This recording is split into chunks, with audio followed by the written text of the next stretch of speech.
Hello mga kababayan, mga palangga, ito po si Maharlika. Ngayon ay ginugunita natin ang mahigit 100 taon na pag-alala sa katapangan, kagitingan ni Gat Andres Bonifacio.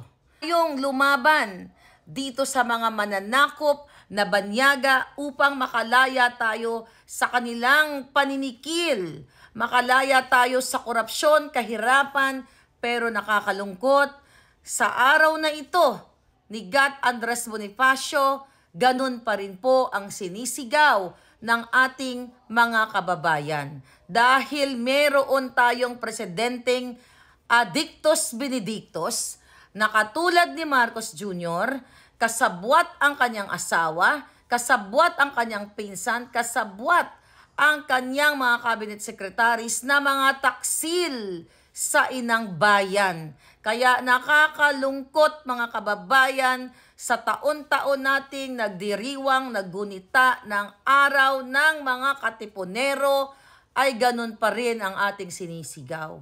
Kaya nga nananawagan tayo sa ating mga magigiting na mga sundalo, na mga kapulisan na kung saan sana kayo ay tagapagtanggol ng inyong mahal na inang bayan at ang inyong mga kapwa Pilipino. Lagi nating sinasambit ang sinabi ng mga kataga ni Gat Andres Bonifacio, mga kababayan, na sinabi niya na aling pag-ibig pa ba ang hihigit kaya sa pagkadalisay at pagkadakila tulad ng pag-ibig sa tinubuang lupa. Kaya sana mga kababayan, ang ating mga mamamayan ay isabuhay ang laban. Hindi lang ni Gat Andres Bonifacio, kundi ang ating mga hero ng Pilipinas, ang ating mga dakilang lumaban para makalaya nga tayo dito sa mga sindikato, sa mga mafia, sa kasalukuyang panahon. Kaya naman mga kababayan, kung talagang ikaw ay may tunay na pag-ibig sa iyong lupang tinubuan, sa iyong bayan, handa kang ibuwis ang iyong buhay para makalaya sa mafia, dahil kayo ngayon dyan ay hirap na hirap sa mataas na bilihin, korupsyon, kidnapping, smuggling. Kaya kung ikaw ay may dakilang pag-ibig sa iyong lupang tinubuan, pumunta na po kayo ngayon sa EDSA Shrine. Alas 4 ng hapon, dyan po nagsisimula ang pagsambit at pagsigaw ng ating mga kababayan na maari ang iba sa kanila ay mga apo ng ating mga ninunong katipunero at katipunera. Kaya samantalihin ko na ang panawagan ko na rin dito sa ating mga palangga sa Maisog. Ano po ba ang inyong agenda? Bakit pupunta kayo sa Liwasang Bonifacio?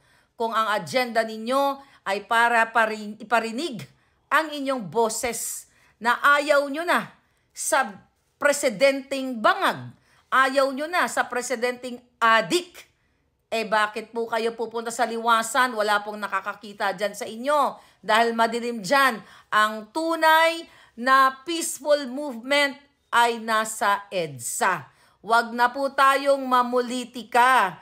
Nakakapagtaka lang dahil ako ay nagugulumihanan, baka ako ay napasukan na tayo ng pakawala ng mga adiktos sa Malacanang. Ang mga palangga ko sa Maisog, mag-ingat kayo dahil si Lisa Tanas, ang mga bangag ay gagawa lahat ng kawalang hiyaan para pasukin ang ating hanay para makapagtanim ng mga sindikato para lituhin ang ating mga kababayan. Kaya muli, ito po si Maharlika na nananawagan. Wala po ang selebrasyon sa Liwasan.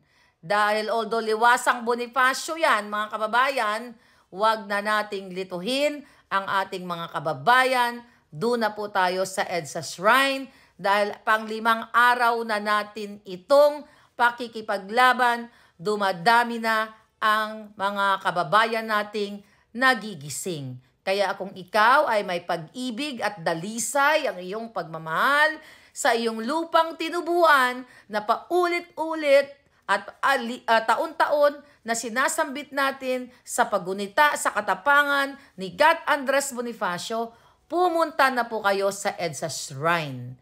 Kaya po, magkita-kita tayo doon sa Facebook ako, sa YouTube, kayo dyan sa EDSA. Dahil makakamtan, pasa saan ba't makakamtan ng mga mamamayang Pilipino ang tunay na kalayaan sa mafiyang gobyerno ni Marcos Jr.